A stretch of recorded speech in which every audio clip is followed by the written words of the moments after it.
Hello বন্ধুরা, শুভ দুপুর সবাইকে। কেমন আছে তোমরা সবাই? আমি একটু একটু শরীরটা খারাপ করেছে, আমার কাজ থেকে এসে একটু শরীরটা খারাপ করেছে, তবু কিছু কাজ তো করতেই হয় ঘরের, সেগুলো করলাম। তোমাদের দাদাভাইকে সকালে লাঞ্চে মুসুর ডাল আর আলু পোস্ত করে দিয়েছিলাম, লেবু দিয়েছি, ও নিয়ে গেছে। আর ব্রেকফাস্টে দিয়েছিলাম ছাতু মুড়ি। আর ছেলে যেহেতু আলু পোস্ত খায় না, সেহেতু ওকে পেঁয়াজি করে দিলাম, আর মুসুর ডাল আর কিছু চিপস আছে, এগুলো দিলাম, ও খেয়ে নেবে ও। আর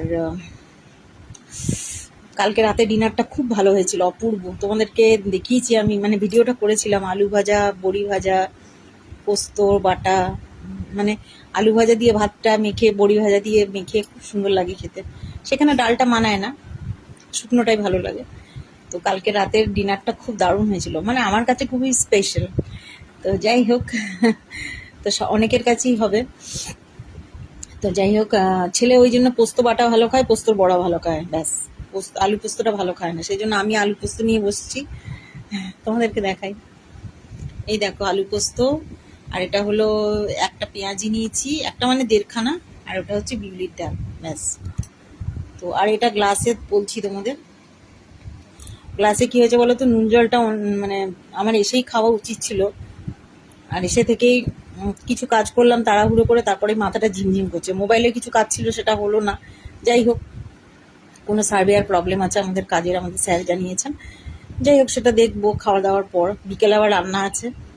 তো নুন জলটা খাওয়া আমার উচিত ছিল, আর মানে একটু আগে থেকেই দেখছি গা হাত পাটা কাঁপছে, আমার এটা হয়। আর গা হাত পাটা কাঁপছে আর মাথাটা ঝিমঝিম করছে। তো অনেক আগে আমার ডাক্তার, আমি যাকে দেখাতাম, সে বলেছিল যে, উনি বলেছিলেন যে এরকম হলে নুন চিনির জল খাবে। মানে আমার তো লো প্রেশারের ধাত, তো যখনই প্রেশার দেখাই তখনই লো হয়, লোই প্রেশার থাকে। কিছুদিন আগেও একবার চেক করিয়েছিলাম, লো প্রেশারই ছিল। তো যাই হোক, তো সেই নুন চিনির জল নিয়ে বসলাম। শুধু নুন চিনির জল খেতে পারি না গো, ভালো লাগে না। একটু লেবু চিপে নিলাম, লেবু তো আমার ফেভারিট। মানে আমি আর আমার হাজবেন্ড দুবেলায় লেবু খাই, ছেলে খায় মাঝে মাঝে। তো লেবুটা আমাদের খুব ফেভারিট। আমার বান্ধবী আমাকে লেবু দিল অনেকগুলো, ও জানে আমি খুব লেবু ভালোবাসি, ও খুব লেবু ভালোবাসে। তো যাই হোক, ওর মায়ের বাড়িতে হয়েছিল, দিল, থ্যাংক ইউ। তো লেবু খুব ফেভারিট, লেবু না হলে খাওয়া যায় না, মানে রাতেও তাই দিনেও তাই, এত মানে কি বলবো, অভ্যাস হয়ে গেছে।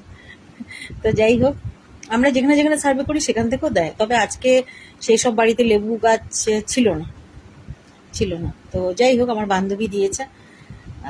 চলো তাহলে খাওয়া দাওয়া করে নিই, আর নুন জলটা লেবু জলটা খাই। নুন চিনি আর লেবু দিয়েছি। মানে মাথাটা খুবই ঝিমঝিম করছে, মানে এইভাবে তোমাদের সঙ্গে কথা বলছি তো মনে হচ্ছে কেমন একটা ঘোর ঘোর ঘোর মতো লাগছে, গা হাত পাটা কাঁপে, কেমন একটা লাগে জানো তো, অস্বস্তি হয়, মনে হয় শুয়ে পড়ি। তো যাই হোক, আর চলো, সবাই খুব ভালো থেকো, সুস্থ থেকো, সাবধানে থেকো। আর আজকে শ্রাবণ মাসের বোধহয়, না আরেকটা সোমবার বাকি আছে, আমার বান্ধবী বলল, এটা লাস্ট নয় তো। হর হর মহাদেব, ভোলে বাবা সবাইকে ভালো রাখুক, সবার সাথে থাকুক। যারা সত্যি পরিশ্রম করছে, কষ্ট করছে, তাদের সাথে যেন ভোলে বাবা অবশ্যই থাকে, সব সময় থাকে। তো আমার ভোলে বাবা সবাইকে ভালো রাখুক। হর হর মহাদেব, ওম নমঃ শিবায়। চলো সবাই খুব ভালো থেকো, সুস্থ থেকো, সাবধানে থেকো, টাটা। আর আমাকে অবশ্যই ফলো করতে ভুলো না, ভুল চুক হলে ক্ষমা ঘেন্না করে দেখো। আর কমেন্ট করে অবশ্যই জানিও তোমাদের ব্লগগুলো কেমন লাগছে। কমেন্ট করো না তোমরা, কমেন্টের জন্য আমি খুব, লাইক অনেকেই করে, লাইক করে প্রচুর, মানে ভিউজ করে, আমি দেখেছি মোটামুটি, আমার জন্য অনেকই। তো যাই হোক, একটু কমেন্টস করো, ভালো লাগবে। চলো টাটা, সবাই ভালো থেকো।